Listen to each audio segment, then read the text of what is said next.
পরিবর্তন news channel, আপনার কণ্ঠ, আপনার পছন্দ। নমস্কার, পরিবর্তন নিউজ চ্যানেল আপনার স্বাগত আছে। নতুন আপডেট জন্য চ্যানেলকে লাইক, সাবস্ক্রাইব ও কমেন্টস করুন। আজকে আপডেট। আজ লোকসভা নির্বাচনে 2024 পশ্চিমবঙ্গ রাজ্য এবং কেন্দ্র সাথে বিরোধী দলনেতা অধীর রঞ্জন চৌধুরী সভাপতি পশ্চিমবঙ্গ এবং জাতীয় কংগ্রেস কমিটির বিরোধী দলনেতা আজ প্রেসের সাথে দেখা করলেন। প্রেস ক্লাবের আয়োজিত মিট দ্য প্রেস সন্দেশখালী ঘটনাকে নিন্দা প্রকাশ করলেন এবং মমতা বন্দ্যোপাধ্যায় মুখ্যমন্ত্রী এবং বিজেপির মোদী সরকারকে ধর্মীয় মেরুদণ্ড সদ্ব্যবহার করছেন। পাক অধিকৃত কাশ্মীর নিয়ে অমিত শাহ বক্তব্যকে ইঙ্গিত করলেন। মোদী সরকার এবং পড়শি দেশের সম্পর্কে অনেক খারাপ আছে। মোদী এবার 400 পার করছেন না। নিজের লোকসভা কেন্দ্রের প্রত্যেক প্রতিদ্বন্দ্বিতাকারী আছেন। তৃণমূল কংগ্রেস এবং বিজেপির ধর্মীয় মেরুদণ্ড সাথে প্রতিদ্বন্দ্বী করলেন। अगर हारूंगा तो राजनीति से इस्तीफा दे दूंगा। मैंने हारने दो, प्लेस बुलाओ, फिर कहूंगा क्या करेंगे। इतने जल्दी क्या नहीं, हारने तो दो पहले। জাতীয় কংগ্রেস তারা কখনো রাজনৈতিক অসভ্যতা শেখায়নি, রাজনৈতিক শিষ্টাচারকে অবজ্ঞা করতে শেখায়নি। আমরা সবসময় রাজনৈতিক শিষ্টাচার মেনে চলি বলি। ভারতবর্ষের কংগ্রেস সরকার থাকা অবস্থাতে অটল বিহারী বাজপেয়ী রাষ্ট্রপুঞ্জে ভারতবর্ষকে প্রতিনিধিত্ব করবার সুযোগ পেয়েছিল আমাদের সরকারের নেতৃত্বে। তাই আমরা যে দলের সঙ্গে লড়ি না কেন, সেই লড়াইটা হচ্ছে রাজনৈতিক আদর্শগত লড়াই। সন্দেশখালী ঘটনা সারা দেশবাসীকে, সারা বাংলা সম্পর্কে এক কুৎসিত ধারণা তৈরি করতে বাধ্য করেছে। সমাজে আমাদের মাথা কেটে গেছে, আমরা লজ্জিত। বাংলার বাবনদেরকে যে পরিমাণে যৌন শোষণ করা হয়েছে এবং সেই যৌন শোষণ করার পিছনে যারা নায়ক, সেই শাহজাহান, সেই কারণে জায়গা নেই। সন্দেশকালীন মা বোনেরা কাকে ভোট দেবে জানি না, তারা বিজেপি করবে কি তৃণমূল করবে জানি না, কিন্তু লাগাতার তাদের উপরে সরকারি আক্রমণ, সরকারি দলের আক্রমণ, এটা কখনো মেনে নেওয়া যায় না। তাদেরকে নিয়ে আজকে নির্বাচনের উপকরণ তৈরি করা হয়েছে। সেখানে বেছে বেছে বিজেপি পার্টি এই যৌন শোষণকে, মা বোনের উপর অত্যাচারকে সেখানে ধর্মীয় মেরুকরণ করছে।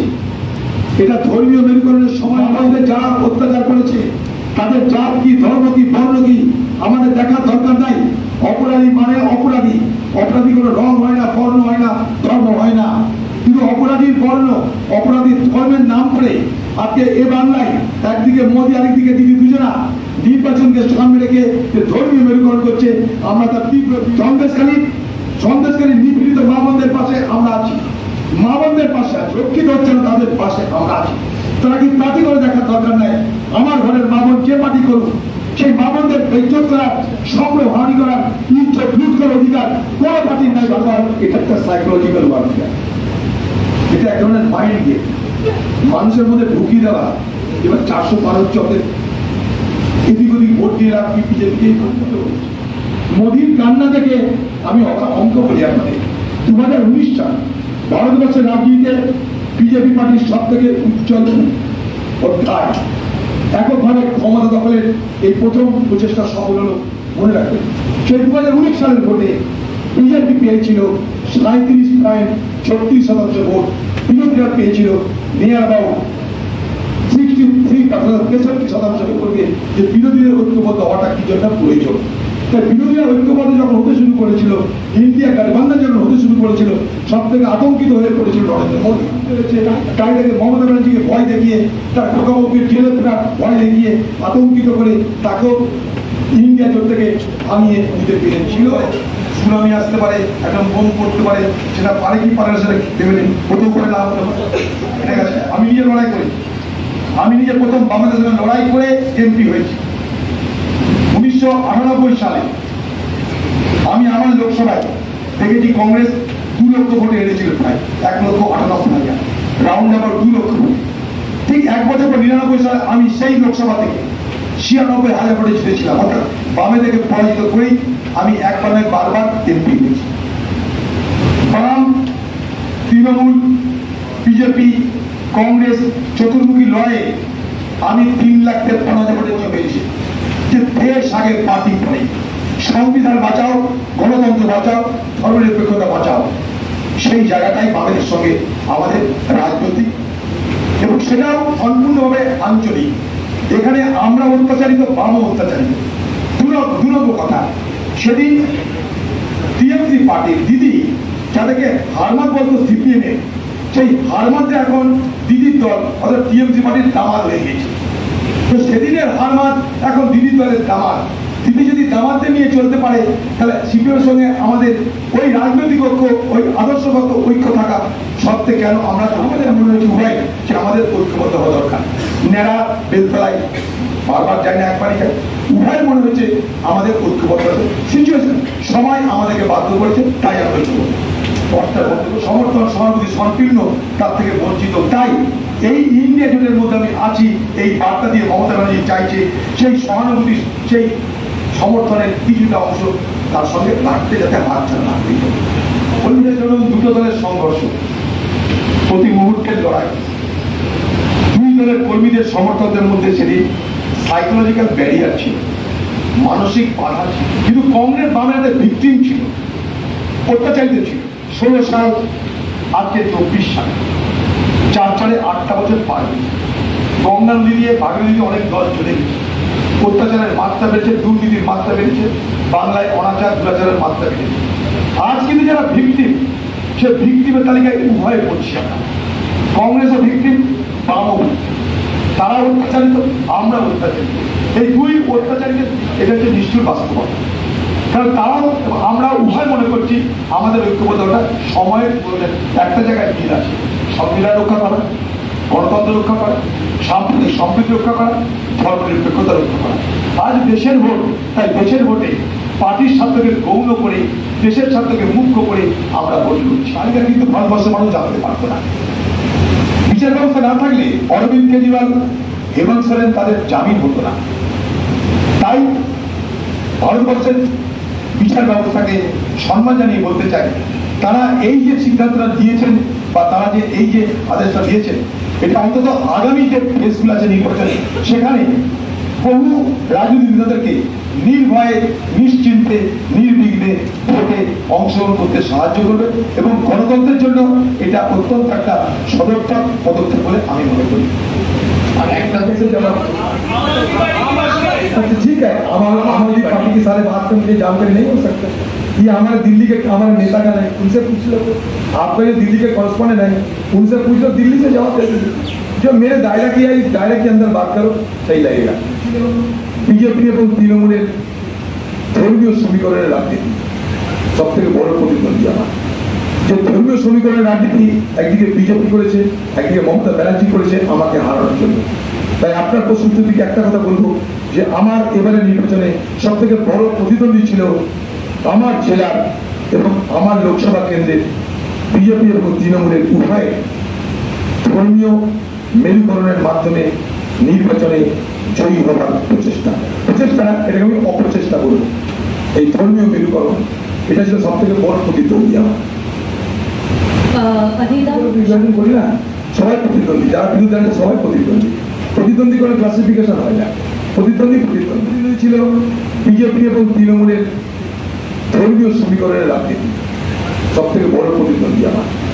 যে ধর্মীয় সমীকরণের রাজনীতি একদিকে বিজেপি করেছে, একদিকে মমতা ব্যানার্জি করেছে আমাকে হারানোর জন্য। তাই আপনার প্রশ্নের দিকে একটা কথা বলবো, যে আমার এবারে নির্বাচনে সব থেকে বড় প্রতিদ্বন্দ্বী ছিল আমার জেলার এবং আমার লোকসভা কেন্দ্রের বিজেপি এবং তৃণমূলের উভয় ধর্মীয় মেরুকরণের মাধ্যমে নির্বাচনে জয়ী হবার প্রচেষ্টা। এটাকে আমি অপ্রচেষ্টা করব। এই ধর্মীয় মেরুকরণ, এটা ছিল সব থেকে বড় প্রতিদ্বন্দ্বী আমার। इसलिए हमको पूछा, और दूसरी बात ये कि हमने ये नहीं कहा कि बीएसएफ क्या कर सकते, सारे पाकिस्तानी फौजों को मुकाबला करने के लिए बीएसएफ काफी है, पहले यही कहा। पीओके के बारे में नहीं, पीओके का अगर कब्जा करना चाहते हैं तो हिंदुस्तान की सरकार कोई कदम उठाए, कोई प्रयास करे, वो तो नहीं करते। लेकिन पाकिस्तान को दिखाकर वो खुद को ताकतवर साबित करने की कोशिश करते। तो जान ही रहे उनकी बात पे ये कि बोलते तो कुछ है लेकिन कुछ करते नहीं। इसके सबसे ताजा उदाहरण मैंने दिया कि सदन के अंदर मैंने ये कहा, क्योंकि सदन के अंदर उन्होंने ये वादा किया था जब 370 हटाने का चर्चा हो रही थी, उस समय ऑन रिकॉर्ड ये ऑफिसर खुद सदन के अंदर ये कहते कि हम पीओके को अपना कब्जे में लाएंगे। इसलिए मैं उनको दोबारा सवाल पूछा, नहीं किया। बहुत सारे सुरक्षा पद बाकी सारे बात वो भी देख लो सर। हमारे देश की सुरक्षा कांग्रेस पार्टी बाखूबी जानता है कैसे सुरक्षा किया जाती है। इसलिए अब तक 47 से 70 मतलब 24 तक इतने साल अभी देश वही जगह है जहाँ देश को रहना चाहिए। देश को कमजोर करने का कोशिश नहीं किया।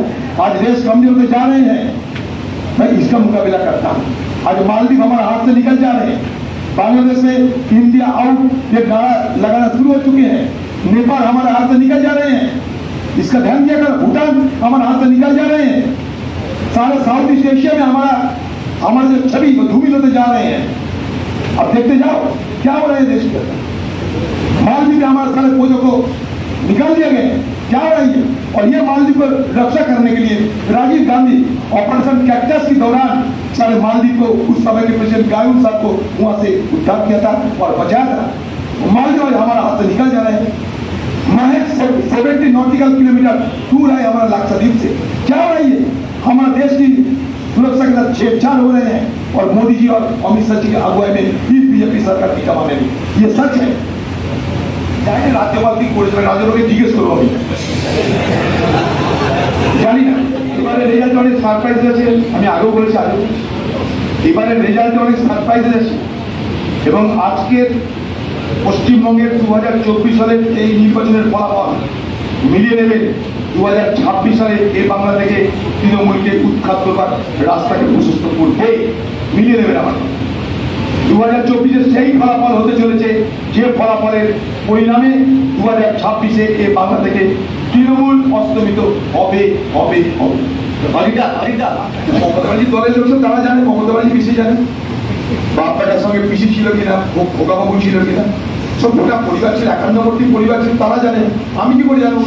যদি তাই করে থাকে তাহলে তৃণমূলের পুলিশ কি করছে, তৃণমূলের সিআইডি কি করছে, সেই বাপ বেটা কাকা কাকি সঙ্গে ধরছে না কেন?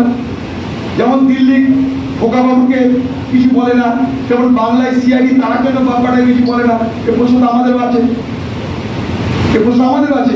তাদের এটাও ঘটনা যে সেই বাপ বেটা যে বেটা তার সঙ্গে দিদির ভালো সম্পর্ক আবার তৈরি হয়েছে, সেটাও বাজারে খবর আছে। কোন দিকে যাবো? মাননীয়